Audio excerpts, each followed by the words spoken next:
Magandang hapon po sa inyong lahat. Ang ulam para mamaya. Maraming taong dumarating mga lods eh. Alam niyo na to, hindi ko napapaliwanag.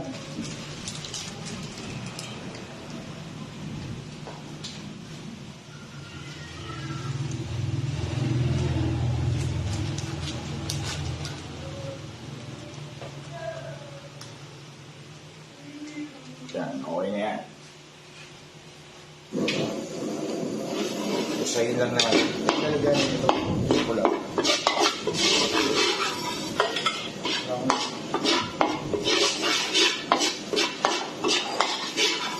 Usahin lang natin. Titirahin mo ma.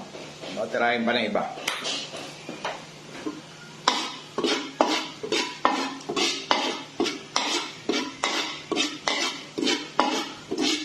Gagawin natin 8 kilo. Kahapon kasi, nagluto ako ng 6 na kilo na panglugaw natin sa katoko at baboy. Kulang. So, gagawin natin, 8 kilong kare-kare. Baka sisig. Sisig 6 kilos pa. Ang daming tao nagpupunta eh. Good afternoon rin. Jung Yun San. May Koreano pala tayong nanonood. Jung Yun San. Ayan. Medyo nakaka-recover na. Nakapag-shoutout na tayo ngayon. Bongbong Villegas. Hintayin na lang natin yung Sabado. Sabado nag-iipon pa ako ng luha eh. Ngayon hindi pa rin ako makapaniwala. So, sabi nila, which is totoo naman. Ipinanganak ka pa lang sa mundo, first day mo pa lang sinilang, may ano na po yan. May date na ang kamatayan mo. Which is hindi natin alam kung kailan. Pero, ibig sabihin, kakaintindi ko, every birth, may kaakibat na death sa dulo. Yung kapatid ko po, napaaga lang siguro. Ayan na. Ayos na yan mga besh. Medyo natutusta-tusta na. Pwede na yan. Kulay brown na yung ating giniling na bigas. Yung rice flour natin. Diba? First stage pa lang, alam nyo na, no? Kare-kare ang lulutuin ko. Siyempre, nagbubusa tayo ng Nagbubusa tayo ng giniling na bigas o yung galapong. Pwede rin namang giniling na malagkit. Nasa inyo po kung gaano may mantika ako rito. Alaos. Tamang tips. Ano? Lagyan na muna natin ng mantika. Ayos na yan.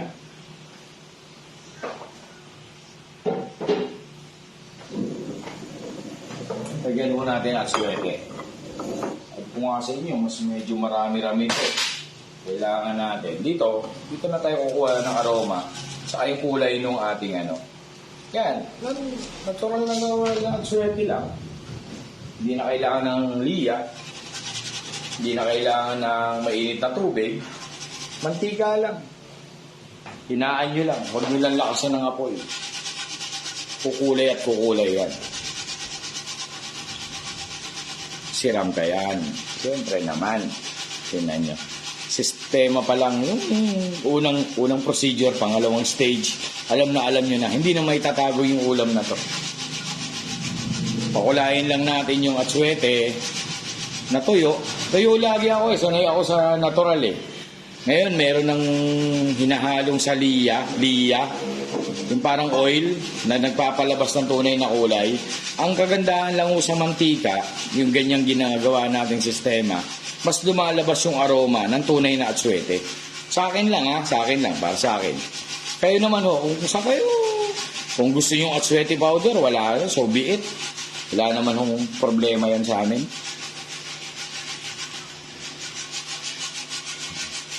Eto na, pwede na yan.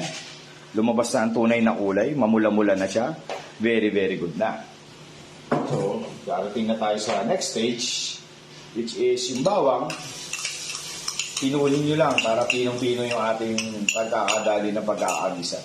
Yung sarsa natin, magandang maganda. Bawang po yan. tinadtad lang mo ng todo. Sige ma, birahin mo na. Ano naman natin yung makanik-anik yun. Wala namang problema yan. Yan.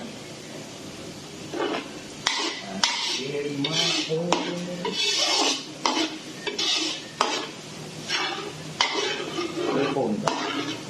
Hindi, wala. Sunod ko na yung sibuyas natin.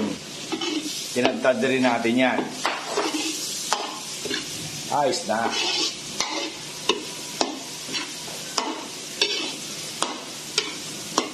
Isahin mo natin maigi.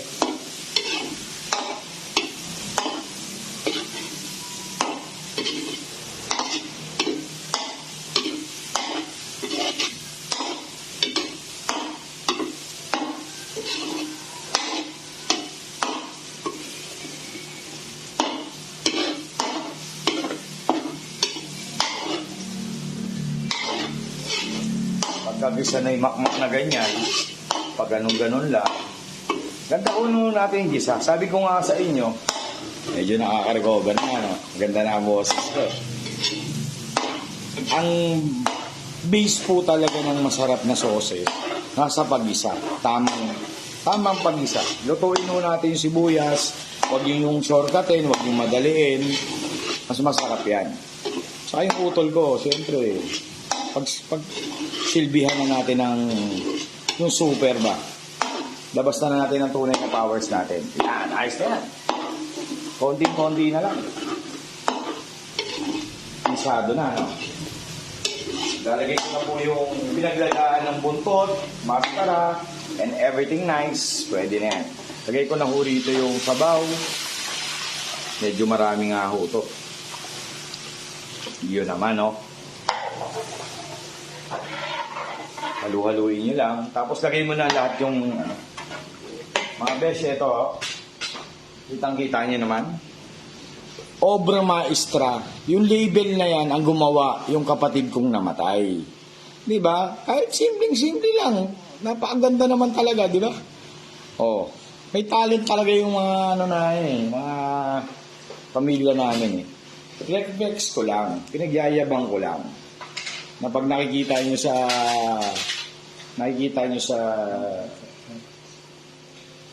sa mga groceries, siya may gawa niya. Fishball, sarap raw, sabi ni Jung. Ah, okay. Siya yung friend ni Patty, classmate pala ni Patty yan, yung namatay kong utol. Hawakan mo yung handle para hindi na pumilos sa masama. Yan, ubusin ko na ho to, itong peanut butter na to.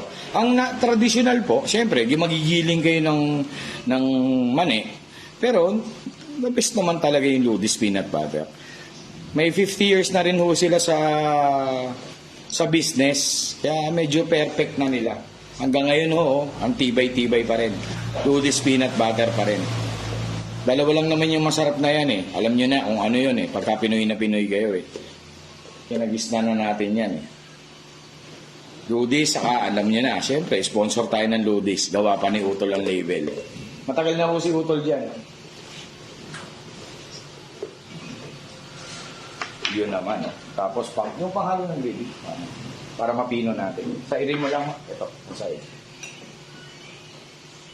Yun. Ayos lang yan. Kahit hindi ka huwag kayo masyadong magmadali. Ayos lang yan. Maaga pa naman.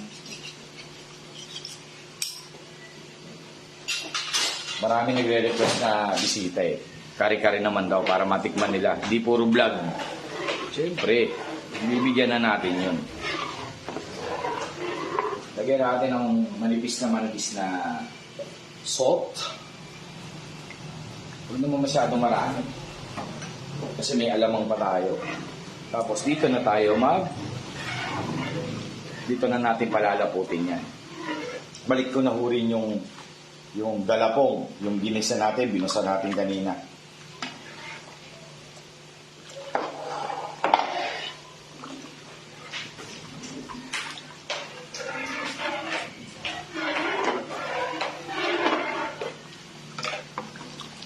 Kaya makaluin mo.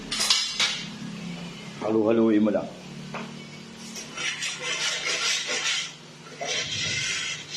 Sige, haluin yung mabilis. Para hindi na mamuto. Ibuhos ko na lang ng ganyan. Medyo mainit. Kasi baka magigilo-gilo.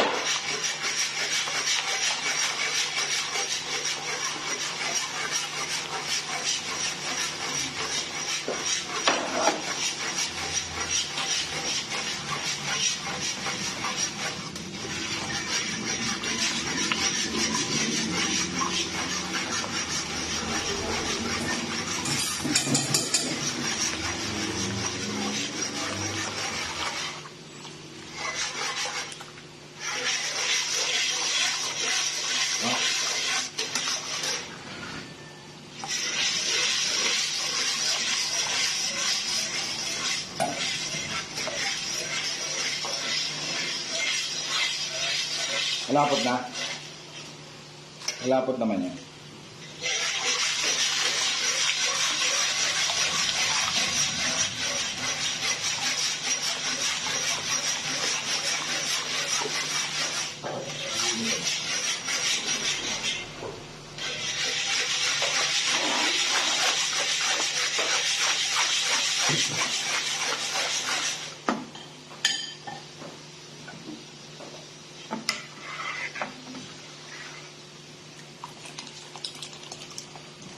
May namuupo, hindi ko na gawang roux. Yun ang problema nito. Okay lang po yan, walang problema sa lasa yan. Yung tinatanggal lang ho natin namumuong bigas, hindi ko nasama sa pag-isa, which is nagkamali ako. Kala ko nakarecover na ako, lutang pa rin pala ako.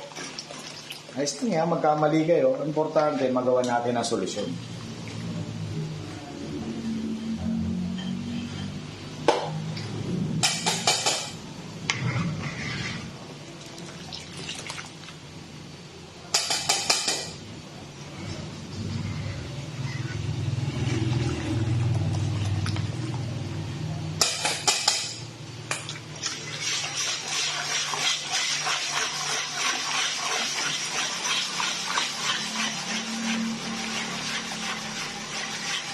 Salayin na lang natin.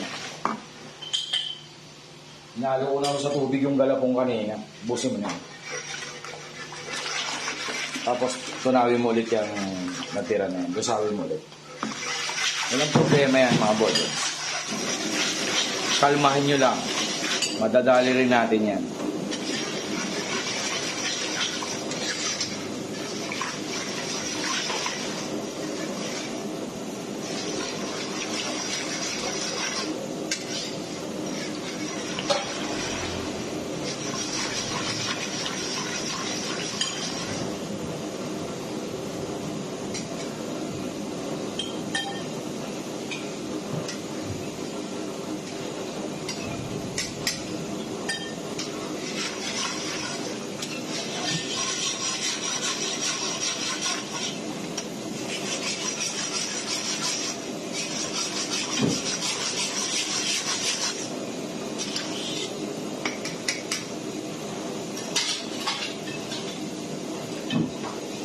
Kailan lang natin kumulo ng kumulo. Okay na.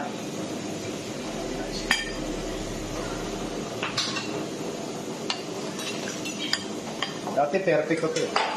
Lutang lang ako eh.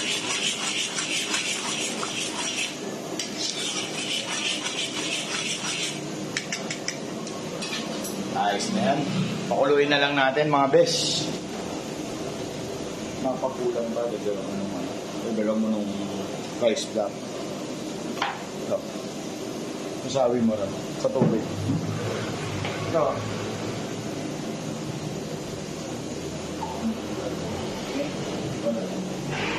May bagong bili rin eh. Pagka medyo consistency, nalalabnawan kayo, adjust na lang po tayo ng rice flour ulit. Sa galapong tayo mag-a-adjust. Importante mag-asarap ang lasa. Diba? Kainaman na. Nagagawa natin ng konting patis na lang. Medyo masyadong manipis ang pagkaalat. Yun. May alamang pa naman tayo mga lods. Ayan. Ayan. Nakikita niyo yung bula niya, yung kulo niya. Hindi ganun kakapal, hindi ganun kalapot, hindi ganun kabigat. Okay kailangan natin dagdagan. Lusaw na rin yung ating peanut butter. Okay, ito na.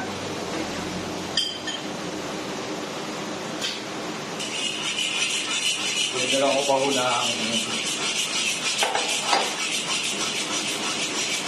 bubuto.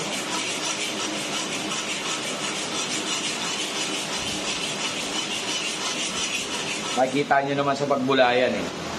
Kunin mo yung bagong yun, maray. Lusawin. O, gumili. O, diba? Malabnaw pa. Kailangan pa natin ng rice flour. Kailangan pa natin ng pampalapot. Pero maganda na quality na rin.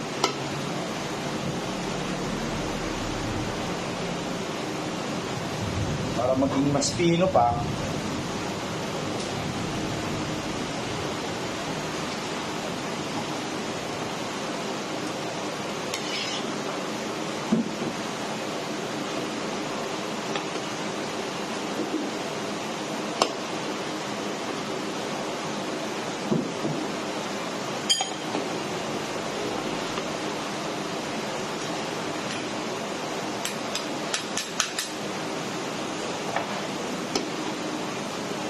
Huwag kayong matatakot kung maraming niluluto, kung pang maramihan. Ganun rin, dadagdagan nyo lang. Kumbaga, dodoblehin nyo lang lagay, o taktong-sakto na yung lasa, o. Konting lapot na lang ang kailangan natin. So,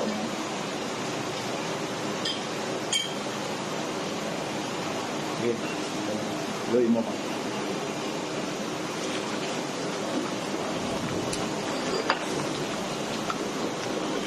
May gusto ko second consistency. Kung may nakita akong bubuo, ano yun mo na lang, tanggalin na lang natin.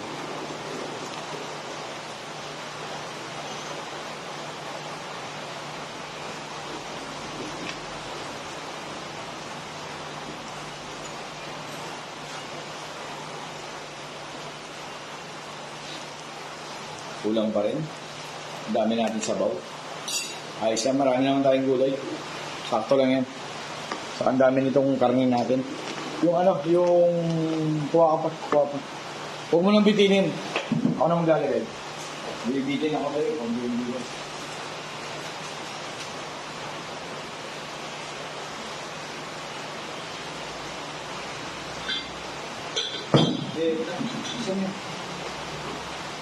Sakto na yan. Kutsara-kutsara lang pala ginagawa ni Makmak eh.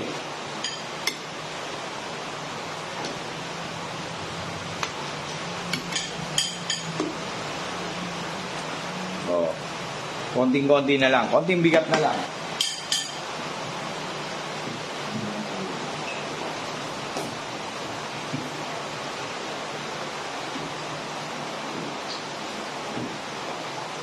Ito mo na. Ayos na. Last na yan. Okay. Okay.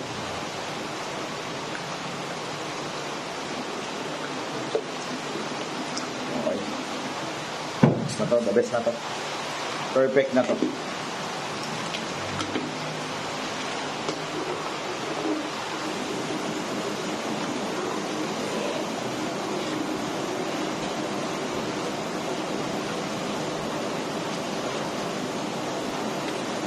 Makikita nyo ako sa kinuha yung lasa niya, yung sarap niya. Makita ko sa inyo ah. Una ko lagay ito. Lutuin lang natin yung ayos na yung lapot. Mga lods, di ba? Mga besh. Una ko lagay itong maskara ng baka. Masarap kasi yung maskara, may mga ligat-ligat rin. May mga laman-laman ng konti. Na. Nangyari na hula. Sobrang lambot niyan. Talagang napupunit na. Yun ang magandang quality ng... Tapos, syempre, lalagay natin ang very, very good na tuwalya. Oak stripe.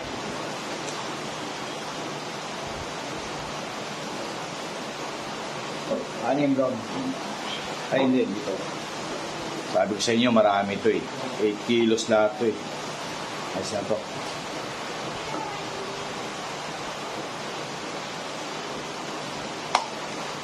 Yun, no? Makita nyo yung sarap na yan. Wait, there's more.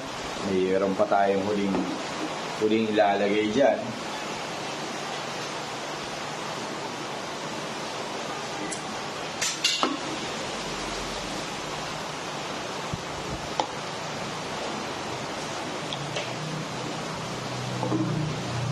Ito na po. Buntot po ng baka. Oxtail. Gelatinous masyado. Tingnan nyo kung gaano kalambot. Solid na solid.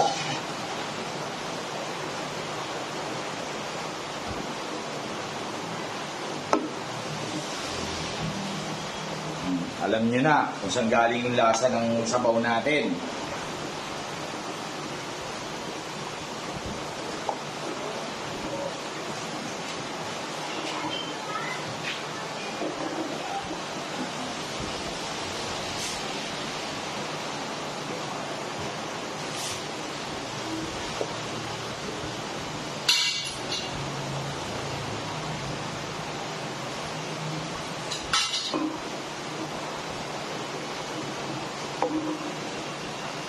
Wala na tayong ibang gagawin nito. Assemble na lang natin doon yung mga gulay-gulay natin. Meron tayong pechay. Bilaga ko na ito para hindi na magsabaw.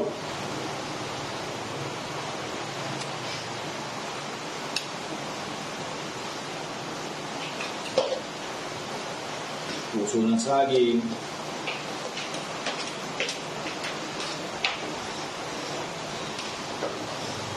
Sa asitaw.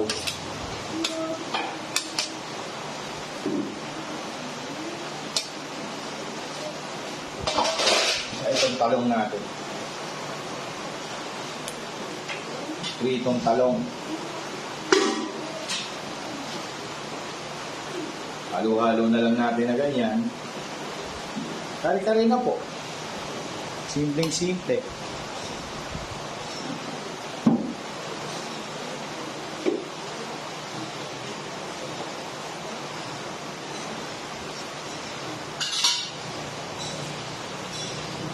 Magandang hapon po sa inyo.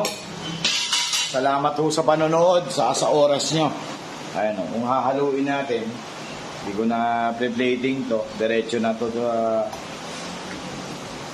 Pagka kinuha nyo, may buntot, may tuwalya, may maskara. Good item na good item. Maraming salamat po. Magandang hapon.